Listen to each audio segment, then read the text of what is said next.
Hoje você vai aprender como que funciona o All Settled do JavaScript, então vem comigo!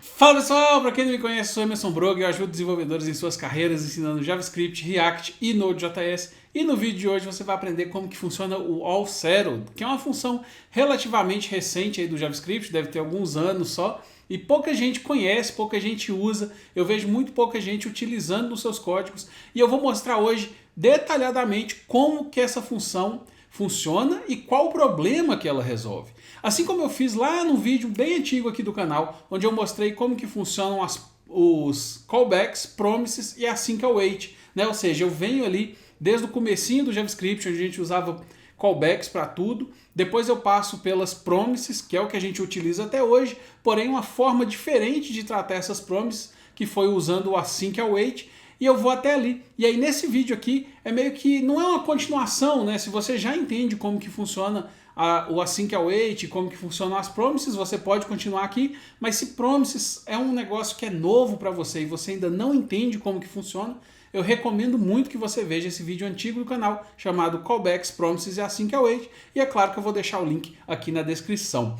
Mas então vamos lá, para você que está aqui até agora e já entende como que funcionam promises, vamos continuar aqui de um código onde eu uso promises e a gente começa usando ali o async await e tudo mais. Depois a gente passa pelo promise.all, que é para eu mostrar um problema que existe, e depois a gente vai para o promise.allSettled, que é essa função que pouca gente sabe usar ou entende como que funciona.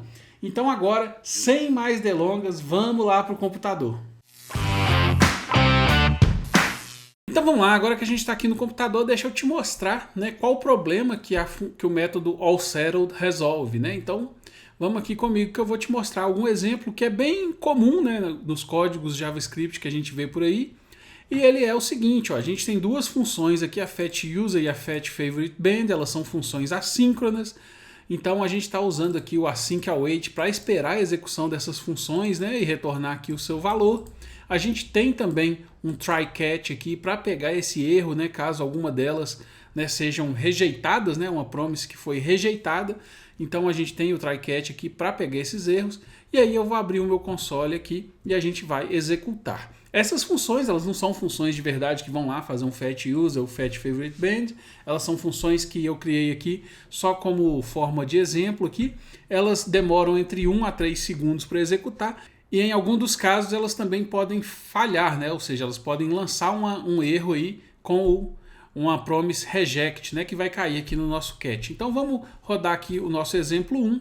Então olha só, demorou aqui alguns segundos, eu tenho o fetchUser ok e tenho depois o erro no fetchFavoriteBand. Ok, então a primeira função deu certo, a segunda falhou, caiu no try-catch e a gente viu o erro. Vamos rodar mais uma vez. Eu tenho aqui fetchUser ok e fetchFavoriteBand falhou novamente. Vamos rodar mais uma. fetchUser ok, fetchFavoriteBand também deu ok. Então beleza, está funcionando aí um código muito normal, um código muito comum que a gente vê. Porém, como vocês repararam, a gente executa ela da seguinte forma. A gente tem o fetchUser que roda primeiro e depois roda o fetchFavoriteBand. Uma forma da gente melhorar isso aí seria mudar aqui usando o promise.all. E o promise.all a gente também usa com async await. A gente passa um array com as promises que a gente quer e ele retorna um array também com os resultados de cada uma dessas promises na mesma ordem. Então, ou seja, no meu primeiro item do array eu tenho o fetchUser, então o resultado dela vai vir para o primeiro item do array aqui. E o fetchFavoriteBand é a mesma coisa, vem no segundo resultado aqui e depois a gente faz um console.log das duas. Dessa forma aqui, deixa eu rodar aqui o exemplo 2, então deixa eu dar um clear aqui. Eu rodando o exemplo 2, né, então node, e aí mudo aqui para exemplo 2, a gente vai ter lá uma forma um pouco mais rápida que a gente teve aqui o nosso fetchUser, né, ele já falhou logo de cara. E esse é um dos problemas, ou seja, se uma delas falhar primeiro, o da outra a gente não vai saber o que aconteceu. Né? Nessa segunda vez que eu rodei aqui, os dois deram ok, então tudo bem. Mas na primeira, por exemplo, a gente já viu um problema. Ou seja, a fetchUser falhou e eu não sei o que aconteceu com a fetchFavoriteBand. Então esse é um problema que existe, né? Aqui já nesse segundo exemplo, a fetchFavoriteBand falhou primeiro, então não sei o que aconteceu com a fetchUser.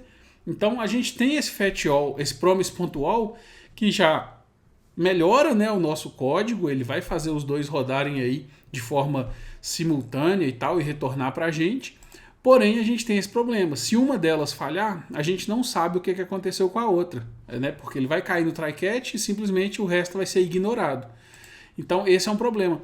E aí, para resolver esse problema, o JavaScript tem agora também o all settled, que funciona igual o promise.all. Então, você passa também, né, o fetch user está aqui no primeiro item, vai ter o user result aqui no primeiro item do array, o fetch favorite band está no segundo, vai estar aqui também no segundo resultado.